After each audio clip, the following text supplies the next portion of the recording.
have chosen wisely. I think this one's going to be special. Today I have for you, from Hot Toys, the 1/6 scale Doctor Doom comic book version. This is the exclusive Sideshow edition, and I have really been looking forward to getting him in the mail. He showed up today. Doctor Doom, you know, legalese, yada yada yada, right? I have not opened it. I'm just taking it out of the brown shipper. So, at a glance, boom, boom, or should I say doom. Here's the slip cover. Got some nice product shots. And if we carefully remove that, there he is. Let me get the plastic off and we'll take a look at him, his accessories, the whole shebang. Stick around. So there he is out of the box, all the packaging off. An imposing figure just like that. I haven't really futzed with the cloak. There is a wire. We're going to go over all that. First, I want to show you the accessories. You know, for the most part, in box. I don't put everything on the figures. I'm not sure what I'm going to do with him yet, but one of the main features is these double banners. Hold on. I'm not going to take them out, and I'll tell you why. It does come with this nifty little solid steel rod, which plugs in here. And then there's a flag that goes across, and these two flags hang down. The problem for me is that when you plug this into the back of the base and put this on top, it's just over 20 inches tall, and I don't have room on the shelf. If you put it on a top shelf, it would work. These wings just plug in right there. I'm just finding out. They're already assembled. But then you've got the D for Doom. I don't know, not sure what I'll do with this rod, but it's a cool thing. If you've got the space for it, then of course you can use it. Also in the same box here, I'm just putting the wings away. He's got two different sets of magic effects in the green translucent plastic that'll fit, you know, inside of his hands. So you can have him, you know, working up some kind of magic to do bad things to the Fantastic Four with. And you've seen this lightning effect before. There's two of them. They're identical, and these are, I'm sure, Palpatine and a couple other Star Wars related Force using people have used them, probably in blue. But you can wrap these around his arms, and he could be, you know, unlimited power. You know the drill. That's not what he says. Other things that came in, he's got, of course, extra wrist pegs, which are silver, which I appreciate. Hot Toys. He comes with the open hands. He's got a trigger hand for his right hand, which would wield his, what's it, a Mauser? This is basically the pistol that was the base design for Han Solo's DL-44 blaster. Anyone watching this can tell. I mean, that's shorter barrel, add a scope, and a little more detailing, and boom. This does fit in his holster, which is magnetic on his hip. We'll get to that in a minute. He's also got two other magic casting hands. These are cool. The hand's already molded right into it. As you know, or may not know, Dr. Doom, his mother was a witch. She was killed. He ended up taking over the ruler of Latveria and became the ruler of Latveria himself, and dedicated himself to technology and magic as paying homage to his mom. Him and Reed Richards were college buddies. They were friends, but kind of in competition, you know, who was the smartest kind of thing.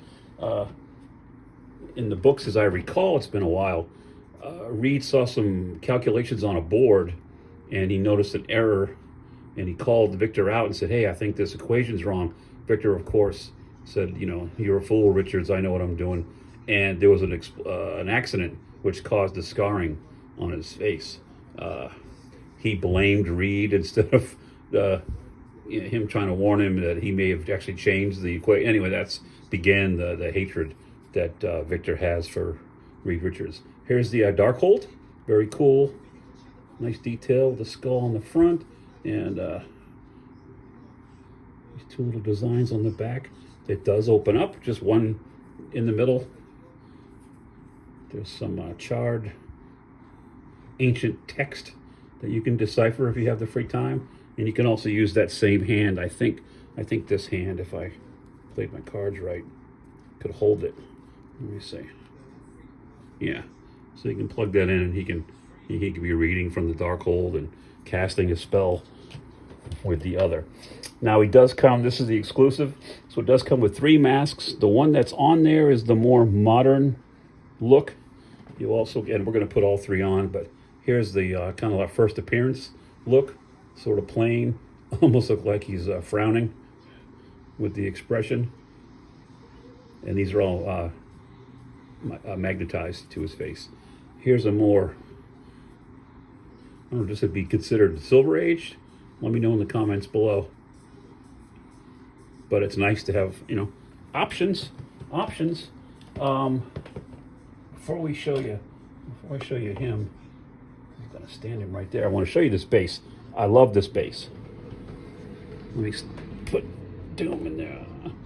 And again, just took him out of the box and didn't really mess with it too much. It's bothering me that he's leaning forward just a hair, so bear with me for a second. I'm a perfectionist in that way. Here is the base, and you get a couple of options. First of all, this gargoyle just plugs in right there. So you've got a couple different ways you can display this. The way I just had it pointing at you, you don't have to have the gargoyle. I mean, it looks fine without it, but I don't think I'm going to keep him on there. Okay, with the flat backside. But if you spin it around, you've also got the Dr. Doom plate. Now there's 2, you see that little cutout right there.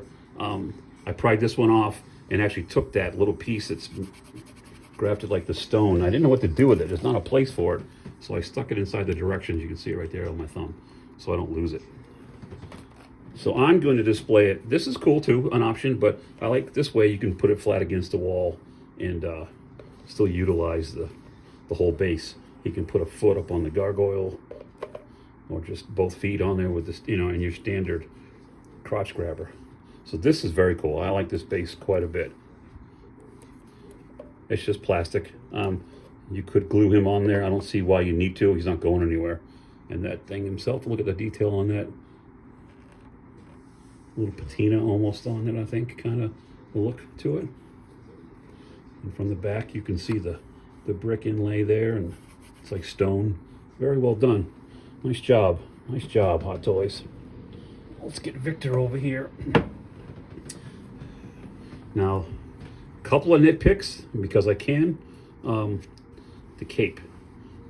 The cape, as you can see, is 2 pieces, and it's not sewn at the bottom.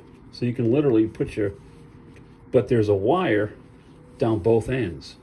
So why not just sew this and run a wire along the bottom as well, Hot Toys? What are you doing? The wire goes to right about here. Matter of fact, that's the point of it right there. So, I mean, you can still do a lot with it, but I think that's a little lazy, because the rest of the tailoring on this thing is exquisite. Let me just zoom out a little bit. On the hood, there's a wire around the top, and I have not messed with it just as of yet, but that's just kind of almost how it looked out of the box. I would probably tuck this in a little bit more. I don't know. He's got his tunic, the belt. This is just loose, doesn't hinder the articulation. You can see underneath here as well, he's got the, is that chainmail underneath the armor? It does not, at least so far, it's material. It's not actual metal, obviously. He's not die cast. He is molded in plastic. So even though there's a little bit of weight because of how much is going on here, he's not super, super heavy. But he looks like he is. He looks thick. You know, he looks, oh, I missed a piece of plastic there. On the back, underneath, pretty plain. You can see a little Velcro strap, which fastens his belt, which does hold his holster, which is magnetic. So let me get his weapon out here. Sorry, I'm doing all this on camera. You know how we do. If I can get it in there. There we go. Oh, it's not in all the way. There we go. Boom. And that's strapped on there. I'll just leave that on there. That's not bothering anybody. There's the more modern looking face mask. You can see Victor's eyes sculpted in there. We'll look at everything first. The cape is removable. You can unplug these and lift the cape off, and then just take these off. These unplug from the cape, and then put them back in so it covers the holes. I'm going to leave the cape on it. Even though I'm not super happy about this double open bottom, it's not going to ruin it for me. Look at the armor. Look at the detail all the way down. Sorry, Victor. I'm going to lift your skirt so the even under here where you can't see. Oh, sorry, just whacked the camera. You can see the mail. It's a material. It's a little bit of flex too. I can move it back and forth a little bit, which is good. Let's see how he moves. So starting with this head, it's tight, but he does look up quite a bit, and you can see the sculpting on the neck, the armor. That's very good. Look way down. Again, you're gonna have to, every time you move them, you gotta futz with the cape. I'm just gonna take the hood. I'm gonna take it down for the sake of what we're doing here now. Okay, arm-wise, can get him almost to 90. It wants to fall down a little bit, but that's okay. Gesturing forward. I will crush you, Richards. You know, that kind of thing. He's got just at 90 because of the armor. I mean, I'm not expecting too much. There's another piece of plastic I missed. Look at this. So these little shoulder, elbow pieces do rotate, as you can see. And he's got, of course, a swivel and a hinge on his hands. I don't know. There's a little bit of a crunch there, not too much, but I could get him forward a little bit and back. A little bit of a swivel, not a ton. Again, gonna be careful with him. Legs are gonna go up about that far. That's what you're gonna get. And what a surprise. And you can see the joint there underneath. It's very well crafted. I'm super pleased. I bet there's one over here too. No, somehow I got that piece of plastic on the left leg, but not the right one. And on his feet, it goes down pretty far, up a little bit, and you've got a little bit of back and forth. So you can get him standing up on his base. Okay. Not too shabby. Now, a couple things I want to show here. So of course I wanted to show you. Boom. The eyes are sculpted in there. You can take, so that's the modern mask. I'll grab the original looking one, and it's a pretty strong magnet. Boom. You can see the eyes poking through there. That's nice. And here's the other one. I guess I'm calling this the Golden Age, which is a good look too. Again, the hood, it's what really makes it. And again, you got to mess with it, just throwing it on there. Yeah, I'm not happy with how it looks just like that. But I think for my money, I like the modern the best. Now, this is a comic book version. So the Robert Downey Jr. version in Avengers Doomsday is going to look different. I do have a Robert Downey Jr. head that I purchased from a third party. I'm going to pop it on there and let's see what that looks like. Right? So, because I may just use, I'm sure they'll come out with a movie version of Doom, but if that head looks okay on here and the armor is not too different, I don't see the need to buy two Dooms, you know. I can use this, and then once I get my Fantastic Four characters in Hot Toys, I can pose them up with this guy with the RDJ head. Let's see if that works anyway. So stick around, let me do that swap out, and I'll be right back. So I've got the armored head off. It's got that new system they're using with the two prongs that, I don't know if you can see it up inside there, but they plug into that, see the alcove way in the top.